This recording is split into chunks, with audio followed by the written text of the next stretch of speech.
नमस्कार, लॉ दर्पण में आपका स्वागत है। और आज की सबसे बड़ी खबर आ रही है मद्रास हाईकोर्ट से।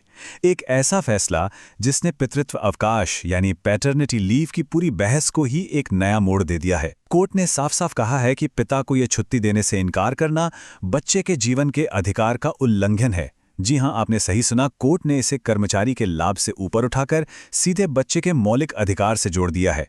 चलिए समझते हैं कि आखिर इस फैसले के मायने क्या हैं। देखिए, इस फैसले की सबसे खास बात, सबसे अहम बात है इसका संवैधानिक आधार। कोर्ट ने यहाँ आप कह सकते हैं कि एक क्रांतिकारी स्टैंड लिया है। उन्होंने पितृत्व अवकाश को सिर्फ एक कर्मचारी का फायदा नहीं माना, बल्कि इसे सीधे सीधे बच्चे के मौलिक अधिकार के तौर पर देखा है। तो सवाल उठता है कि ये अधिकार आया कहां से? तो ये मिलता है हमारे संविधान के अनुच्छेद 21 से, जो हर नागरिक को जीवन की सुरक्षा का अधिकार देता है। मद्रास हाईकोर्ट ने इसकी व्याख्या को और भी गहरा कर दिया है। कोर्ट का कहना है कि इस अधिकार में बच्चे को जन्म से पहले और बाद में माता-पिता दोनों की देखभाल का हक भी शामिल है।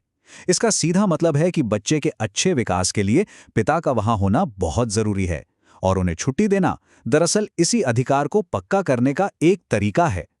तो समझने वाली बात यह है, जो सबसे जरूरी बात है, कि कोर्ट ने पैटर्निटी लीव को सिर्फ एक लेबर लॉ बेनिफिट नहीं माना, बल्कि इसे बच्चे का एक बेसिक ह्यूमन राइट करार दिया है। और यकीन मानिए, ये कानूनी सोच में एक बहुत ही महत्वपूर्ण बदलाव है। लेकिन सवाल यह है कि भारत में पैटर्निटी लीव को लेकर आज की तारीख में स्थिति है क्या? अगर आप देखें तो यहाँ कानून में एक बहुत बड़ा गैप है, एक बड़ा अंतर है, खासकर जब हम सरकारी और प्राइवेट सेक्टर की बात करते हैं। ये तस्वीर भारत की दो अलग अलग हकीकतों को बिल्कुल साफ साफ दिखाती है।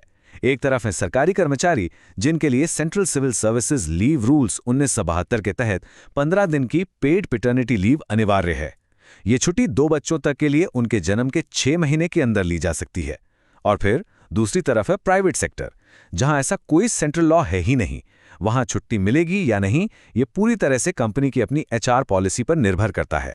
और असल में यही इस पूरी असमानता की जड़ है।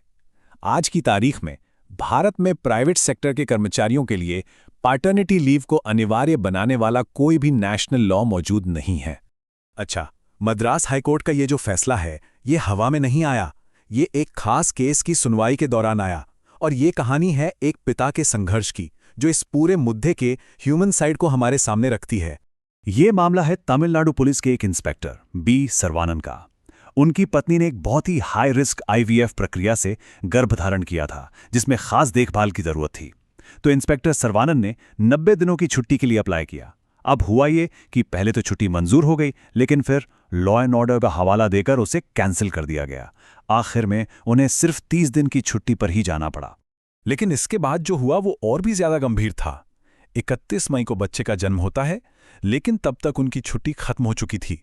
पत्नी की हालत नाजुक थी, इसलिए वो ड्यूटी पर वापस नहीं जा सके। फिर 22 जून को उनके डिपार्टमेंट ने उन्हें ड्यूटी से गैरहाजिर मानकर एक डिजर्शन ऑर्डर ही जारी कर दिया। मतलब उन्हें एक तरह से भगोड़ा घोषित कर दिया गया। तब जाकर 21 अगस्त 2023 को मद्रास हाईकोर्ट ने इस मामले में दखल दिया और इस आदेश को रद्द कर दिया। और कोर्ट ने अपने फैसले में बिल्कुल साफ साफ कहा कि डिपार्टमेंट का छुट्टी देने से इनकार करना संविधान के अनुच्छेद 21 के तहत बच्चे को जो जीवन का अधिकार मिला है, उसका सीधा सीधा उल्लंघन था। यह दिखाता है कि कैसे एक छोटा सा प्रशासनिक फैसला भी किसी के संवैधानिक अधिकार पर असर डाल सकता है। हाँ, और ऐसा नहीं है कि ये सिर्फ मद्रास हाईकोर्ट की ही सोच है। ये एक बड़ा मूवमेंट बनता जा रहा है। देश भर की अदालतें और कुछ बड़ी कंपनियां भी अब इस बदलाव के लिए आगे आ रही हैं। मिसाल के तौर पर हिमाचल प्रदेश हाईकोर्ट ने भी ये कहा है कि हर पुरुष कर्मचारी, चाहे वो रेगुलर हो या फिर कॉन्ट्रैक्ट पर, उसे पैटर्निटी लीव का मौलिक अधिकार है। तो ये दिखाता है कि जुडिशरी में इस मुद्दे पर एक राय बन रही है। और ये बदलाव सिर्फ अदालतों तक ही नहीं है, प्राइवेट सेक्टर में भी देखिए। हिंदुस्तान यूनिलीवर जैसी बड़ी कंपनियां हैं जो अपने पुरुष कर्मचारियों को 3 हफ्तों की पेड पैटर्निटी लीव दे रही हैं।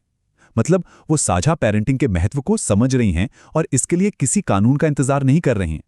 और इसके फायदे भी बिल्कुल साफ हैं। इससे पिता और बच्चे का रिश्ता मजबूत होता है। मां को भी शारीरिक और मानसिक तौर पर रिकवर होने में मदद मिलती है। ये समान पेरेंटिंग और जेंडर बैलेंस को भी बढ़ावा देता है। बच्चे का विकास भी बेहतर होता है। और हाँ, इससे कंपनी में कर्मचारी भी ज्यादा समय तक टिकते हैं।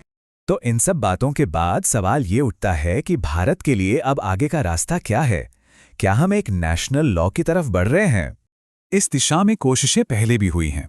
आपको बता दें कि 2017 में संसद में एक पैटर्निटी बेनिफिट बिल लाया गया था, जिसमें सभी वर्कर्स के लिए छुट्टी का प्रावधान था। लेकिन वो बिल कानून नहीं बन पाया। अब जो कानूनी विशेषज्ञ हैं वो एक और रास्ता सुझा रहे हैं। उनका मानना है कि हमारे संविधान के अनुच्छेद 44 में ही संशोधन किया जाना चाहिए। देखिए, ये अनुच्छेद अभी मैटरनिटी रिलीफ की बात करता है।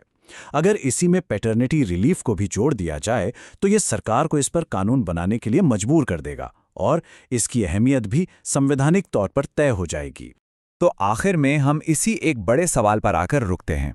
जब देश की अदालतें इसे एक मौलिक अधिकार बता रही हैं, तो क्या हमारे पॉलिसी मेकर्स आखिरकार एक नेशनल पैटर्निटी लीव लॉ पास करेंगे? इस सवाल का जवाब देश के लाखों परिवारों का आने वाला कल तय करेगा। लॉ दर्पण देखने के लिए धन्यवाद। नमस्कार।